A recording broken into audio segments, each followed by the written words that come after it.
हरे कृष्णा। बोलिए श्री हरि विष्णु भगवान की जय हो। तो आइए आज हम आमल की एकादशी की कथा और इसका महत्व जानेंगे। शास्त्रों में हर एकादशी भगवान विष्णु को समर्पित है। उन्हीं में से एक आमल की एकादशी है। आमल की एकादशी के दिन आंवला के पेड़ के नीचे भगवान विष्णु की पूजा की जाती है। ऐसी मान्यता है कि भगवान विष्णु ने ही इस पेड़ की उत्पत्ति की थी।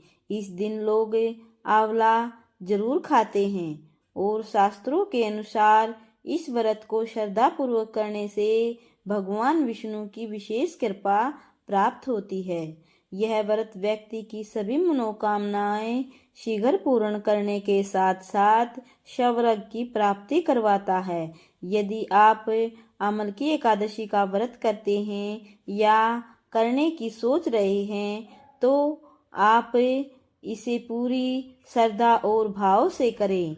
आइए सुनते हैं आमल की एकादशी की व्रत कथा।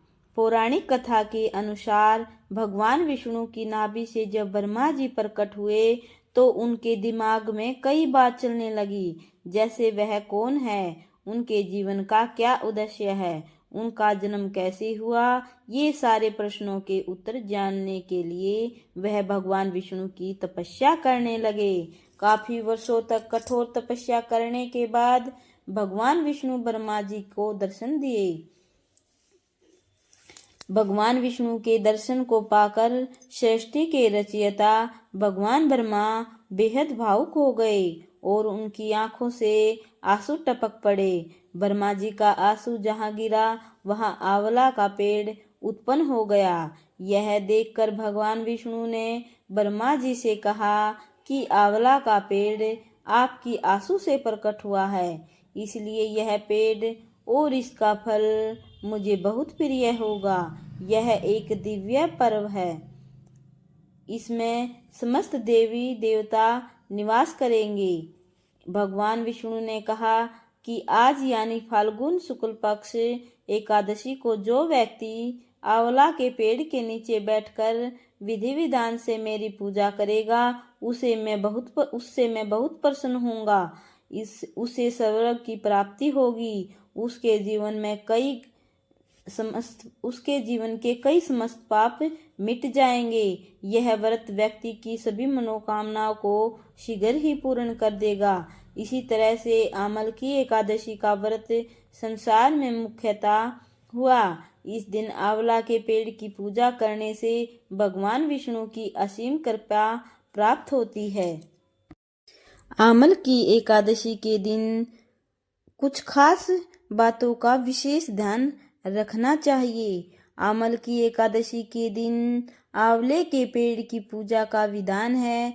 मान्यता है कि इस विशेष दिन पर पुण्य काल में आंवले की पेड़ की पूजा करने से जीवन में सुख समृद्धि आती है।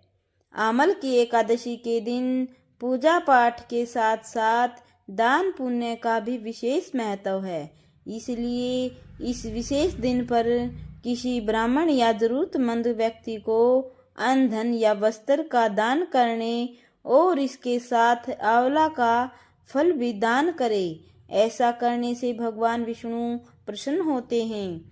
एकादशी व्रत के दिन तामसिक भोजन जैसे प्याज, लहसुन, दाल इत्यादि का सेवन नहीं करना चाहिए। साथ ही इस दिन मांस मदिरा का सेवन भी वर्जित है। इसके साथ एकादशी तिथि के दिन चावल के सेवन से भी बचना चाहिए। इस नियम का पालन न करने से जीवन में कई प्रकार की समस्याएं उत्पन्न हो सकती हैं। आमल की एकादशी के दिन नाखून या बाल कटवाना भी वर्जित हैं। ऐसा करने से कई प्रकार की समस्याएं उत्पन्न हो जाती हैं। साथ ही इससे देवी देवता क्रोधित हो जाते हैं। एकादशी व्रत के शुभ अवसर पर तुलसी माता की उपासना विधि विधान से करनी चाहिए। साथ ही इस बात का ध्यान रखें कि एकादशी तिथि के दिन भूलकर भी तुलसी के पत्ते को न तोड़े और न उसको स्पर्श करे। एकादशी व्रत के दिन पूजा के दौरान भगवान विष्णु के विशेष मंत्रों का जप जरूर करे। इस विशेष दिन पर श्री हरि स्तोत्र, श्री विष्णु नामावली स्तोत्र और विष्णु चालीसा का पाठ अवश्य करें। आमल की एकादशी व्रत पारण की विधि जानते हैं। आमल की एकादशी व्रत का पारण करते समय सुबह जल्दी उठकर स्नान आदि करें और स्वच्छ वस्त्र पहने। इसके बाद विधि विधान पूजा पाठ करें और सूर्य देवता को अर्घ्य दें। इस दिन माता तुलसी का पूजन करना भी महत्वपूर्ण होता है। साथ ही जल भी अर्पित करना चाहिए। फिर अपनी सामर्थ्य के अनुसार दान करें। एकादशी व्रत के पारण में दान को बहुत ही महत्वपूर्ण माना गया है। बिना दान के यह व्रत पूरा नहीं होता।